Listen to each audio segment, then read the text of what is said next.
بسم الله الرحمن الرحيم الحمد لله ناصر السنة والإسلام بأهل السنة والصلاة والسلام على من أمر بالتمسك بالكتاب والسنة وأشرف الأنبياء والمرسلين سيدنا محمد الفاتح لما أغلق والخاتم لما سبق ناصر الحق بالحق وعلى آله حق قدره ومقداره العظيم. أما بعد فإن أصدق الحديث كتاب الله وخير الهدي هدي محمد صلى الله عليه وسلم وشر الأمور محدثاتها فإن كل محدثة بدعة وكل بدعة ضلالة وكل ضلالة في النار. After giving thanks to Allah subhanahu wa ta'ala and sending the best of salutations upon His Prophet Muhammad sallallahu alaihi wasallam, his household, his companions, and all those who follow his footsteps until the day of judgment. Indeed, we bear witness that there is no deity worthy of worship except Allah, and Prophet Muhammad sallallahu alaihi wasallam is his servant and his messenger. My brothers and sisters in Islam, we give thanks to Allah subhanahu wa ta'ala for gathering us once again in this blessed masjid of Kaw, where we come every Sunday to remind ourselves what will benefit us both in this dunya and the akhirah. May Allah subhanahu wa ta'ala make it easy for us. Inshallah, today our reminder is going to take us to a very specific hadith which was reported by Imam Muslim in his Sahih. This hadith was narrated by the companion Abu Huraira, Sahabi al-Jalil Abu Huraira. Abu Huraira mentioned in the hadith that it was narrated from the Prophet Muhammad sallallahu alaihi wasallam that the Prophet Muhammad sallallahu alaihi wasallam said, "Inna Allah tayyibun la yakbalu illa tayyiban." Indeed, in this hadith is the preconditions for the acceptance of dua. We all know that dua is one of the most powerful weapons that Allah subhanahu wa ta'ala has given the believer. In the Quran, Allah subhanahu wa ta'ala told us that "Id'uni astajib lakum," call upon me, I Allah will answer your dua. And the Prophet Muhammad sallallahu alaihi wasallam mentioned in the hadith that ad-dua silahul mu'min. Indeed, dua is the weapon of the believer. So as a weapon, you know that you use it to achieve your goals, right? So whatever that you need in this life, if you want something, you ask Allah, as we learned in the previous hadith, وَإِذَا سَأَلْتَ فَاسْأَلِ اللَّهِ. If you are going to ask someone, ask Allah subhanahu wa ta'ala. So in this dua, it's like the preconditions for the acceptance of dua. Before your dua is accepted, what should you do? So in the hadith, Prophet Muhammad sallallahu alaihi wasallam said that "Inna Allah tayyibun la yakbalu illa tayyiban." Indeed, Allah subhanahu wa ta'ala is pure and good, but Allah subhanahu wa ta'ala does not accept anything until a thing that is what? Pure.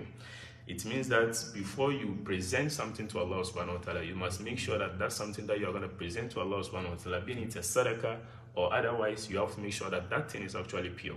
And the Prophet Muhammad sallallahu alaihi wasallam said that وَإِنَّ اللَّهَ أَمَرَ الْمُؤْمِنِينَ بِمَا أَمَرَ بِهِ الْمُرْسَلِينَ. Indeed, Allah subhanahu wa ta'ala has ordered the believers what He has ordered the messengers to do. Then the Prophet Muhammad sallallahu alaihi wasallam actually recited some verses from the Quran. The first verse was from Surah Al-Mu'minun. The Prophet Muhammad sallallahu alaihi wasallam said that يَا أَيُّهَا الرُّسُلُ كُلُوا مِنَ الطَّيِّبَاتِ وَعَمَلُوا صَالِحًا. When Allah subhanahu wa ta'ala was giving an order to the prophets or the messengers, Allah subhanahu wa ta'ala said that, "O you messengers, eat of the tayyibat." Tayyibat are all kinds of halal foods, that is all things that are pure and perform righteous deeds. So Allah subhanahu wa ta'ala gave the same order to the believers where He mentioned in Surah Al-Baqarah.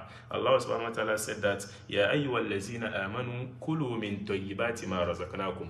O you who have believed, eat from the what? Of the lawful things that we, Allah subhanahu wa ta'ala, have provided for you. So in these two verses, you can see that Allah subhanahu wa ta'ala is ordering the what? The messengers, what He is ordering what? The believers. Then after that, the Prophet Muhammad sallallahu alaihi wasallam mentioned of a man who has journeyed so far. So this man has actually went on a journey. He has journeyed for a long time and he was tired. In the hadith, Prophet Muhammad sallallahu alaihi wasallam mentioned that Ash'atha Akbar. Ash'atha means that this man is disheveled and dusty. He's disheveled and dusty. So let's assume that maybe he was traveling in the desert or the Sahara. Then after that, the Prophet Muhammad sallallahu alaihi wasallam said that Yamuddu yadayhi ila sama. So this man actually, spread out his hands to the sky and calling upon Allah subhanahu wa ta'ala. That is, he was going to make dua. But the problem with this man is that the Prophet Muhammad sallallahu alaihi wasallam mentioned in the hadith that he said, the person said, Ya Rabbi, Ya Rabbi. He was calling upon Allah subhanahu wa ta'ala saying, oh Lord, but then the problem is that وَمَتْعَمُهُ haramun.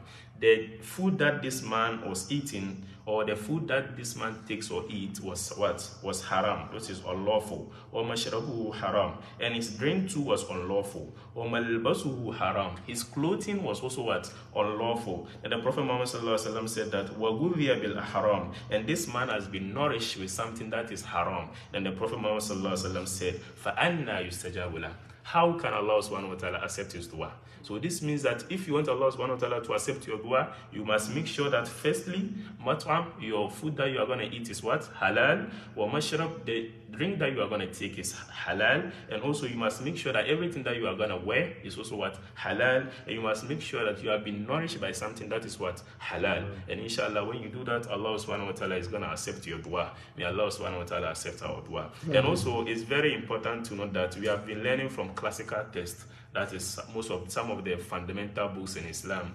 We have learned that the adolescent studies three things. They said that al-baligh tashihu imani. The first thing is that you actually learn tawheed. ثم معرفة ما يصلح به فرض عينه كأحكام الصلاة والطهارة والصيام. It is incumbent upon the adolescent to learn firstly, after he has learned tawheed, معرفة ما يصلح به, the thing that is going to perfect is what? Is this. Then he said that كالطهارة كالصيام والطهارة. That is things that you are going to use to pray, and also the thing that you are going to use to purify yourself. So this is my mahallu shahid. That is the thing that you are going to use to purify yourself. So as a Muslim, you must learn the thing that you are going to use to purify yourself. You must know the difference between halal and haram. And inshallah, when you do that and you pray, Allah subhanahu wa ta'ala is going to accept your dua. May Allah subhanahu wa ta'ala accept all our dua. May Allah subhanahu wa ta'ala make it easy for us. May Allah subhanahu wa ta'ala ease the pain of our brothers who are in Gaza, ease the pain of our brothers who are in Lebanon, and also Yemen, and all other parts of the world where Muslims are under threat of what? Hostile regimes. Subhanakallahumma bihamdik, ashhadu an la ilaha illa ant, astaghfiruka wa atubu ilayk. Alhamdulillah.